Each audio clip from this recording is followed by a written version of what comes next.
What's up, agents, and welcome back to another Division video, where today we're going to talk about Backfire and why this season is being raved about all over the content creation world. Don't forget to like, share, comment and subscribe, and let's get straight into it. So the Backfire is a pretty decent gun. Let's take a look at it.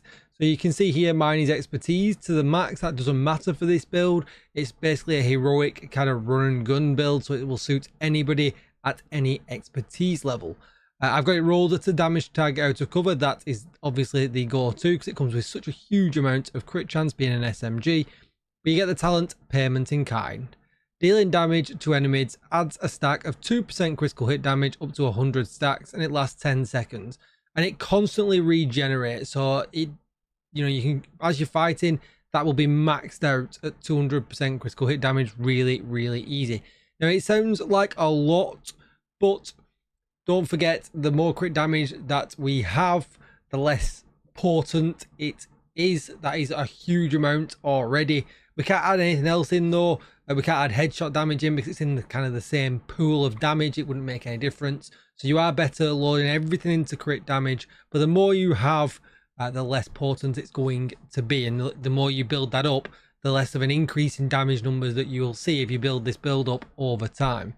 But the one problem with the Backfire is that on reload, apply a 10-second bleed to yourself, which deals 0.5% armor damage per stack. And that actually can be pretty deadly if you are not careful. And what tends to happen with these builds is that we build in a huge amount of Hasbro, and it kind of takes away the damage from the build. And I kind of don't like that. And that's one of the reasons why I just never really run it. I don't really want to be running around open world or Lincoln Memorial having to run a full Hasbro build, when really the reality of it is at this current time in the game's generation, I just don't really have to. But things this season are a little bit different with the modifiers. So if we go into the modifiers, you can see that it doesn't matter what else you run elsewhere. I'll just kind of show you what I'm running so that you can perhaps take some viewpoints from that. I'm running stamina link because I'm running a full red build. That sounds a little bit odd, but if you look here, your stamina attribute is set to tier 5. For the duration of the ability, you gain 60,000 total armor for every non-blue core equipped. I've got no blues equipped at all, so that's great. Attributes are frozen and bonuses are multiplied by 4. That's great. And the passive modifier values are multiplied by 2. And it's the same all around with these. So if you wanted to run the tech link, you'll get a skill boost, but then all the modifier values and bonus values will be 4 and 2 again. So you can run that if you want a more skill orientated version as well. But I like the security link. I think it just kind of makes sense for this kind of run and gun kind of build. And then for extra's sake, we're going to run the best kind of defense. So while at tier 3 in both firearms and stamina, gain 2.5% headshot damage for every 100,000 armor we have. That then also stacks with security link. And then we've got loaded up. 25% of your critical hit chance value is added to critical hit damage while at tier 5 in firearms. Cool. That's great. But then also, we have got this modifier here. Hazard protection is increased by 7.5% for each stamina tier. Cool. So we can get passive stamina from doing the kills, so any enemy with a blue modifier above their head, and then we can build that up. And if we don't use our active modifier, we can all of a sudden not have to worry about the bleed on the Backfire. Now, are you losing out by not using the active modifier? Actually not. I don't actually come across a situation where I don't feel the need to use it. Yes, it's fun to use. Yes, it's nice to use. But with this build, we just don't need it. So we'll just take all of the global modifier buffs from the firearms, stamina and electronics by building them all up to max. And just by running around the map, you'll do that really easily. There's nothing difficult about that. And we're going to take all of that Hasbro in so that we become immune to bleed. And that way then we don't have to compensate as much in our build. We can kind of run a general SMG build, as you can see here on the screen, and cover off most of our Hasbro. Now I'll show you where I have built in some Hasbro that's built in really easily. You'll hit critical hit chance cap really easy. But don't forget, this season as well, we can go over with the modifier. And if you wanted to look at that here, you can see here that we can go a total bonus of 10% over capped without using any kind of active modifier. So that's great. So as you can see here, I am 66% over capped. And I'm at 132% critical hit damage, but we know we're going to add another 200% critical hit damage to that from the backfire. And we also know that that is also affected by this, the loaded up modifier as well. So there's a lot of extra damage creeping into this build the moment you start to use it.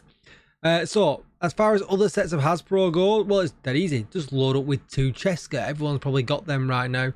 And 2 Cheska gives us another 20% extra hazard protection. Gives us some crit chance, crit chance, crit chance. But you can see here, I've also put a bleed resistant mod in there as well. So if you look at our stats at the moment, you can see we are at 67.5%. So the bleed's not terrible right now. And we just need to get a few kills to get our modifier stacked up, and then we'll be completely immune. So to look at the rest of the pieces, so then we're just going to use the backpack for Cheska as well. Crit chance, crit damage with bleed resistance. I chose to run Unstoppable Force. You could run Vigilance here if you wanted, or a Survival Bloodsucker or something like that, whichever takes your fancy. That will also work. And then on the chest piece with Obliterate, another bleed resistance mod. And at that point, we don't need any more bleed resistance or anything like that, or any Hasbro. So we're going to put Hunter's Fury everywhere else with crit damage. As you can see here, everything else has got crit damage everywhere. And that's it. At that point, you are good to go. So I'm going to... Why is it saying my shield's active? Okay, that is that's weird. So what I'm going to do now is I'm going to run around. I'm going to max out the build, and then I'll come back to you and show you the stats. Okay, and now as you can see, our stamina link is capped out. And if we go into our stats, we've got ourselves a healthy 97.5% bleed resistance. Doesn't have to be 100%. But now when I reload, the backfire does nothing. You've got all that extra damage. So let's do something here in Brooklyn. That deer just teleported. That's weird. And I'll show you how we get on. It's a shame I didn't get a video of what I just did. They all just came out of a grid in the floor. It's absolute content creator moment. You could have just got them all in seconds, but it is what it is.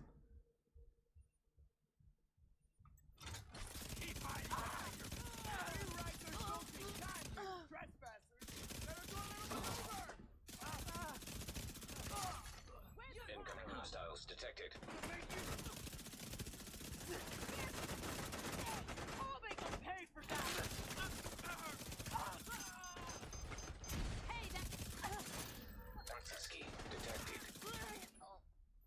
As you can see there, we're at like 1.3, 1.4 million. I've got to be careful. I did go a bit gung-ho there, but I was trying to prove a point getting the stacks up. We did just get the stacks up at the end. But yeah, I don't really feel like I need to show you anything else. It is what it is. It works. It works better in missions because things are a bit more close quarters than doing things outside. But that kind of is what it is. But let me know, as always, what you think in the comments down below. Thank you so much for watching, agents, and I'm going to see you in the next one. Bye-bye.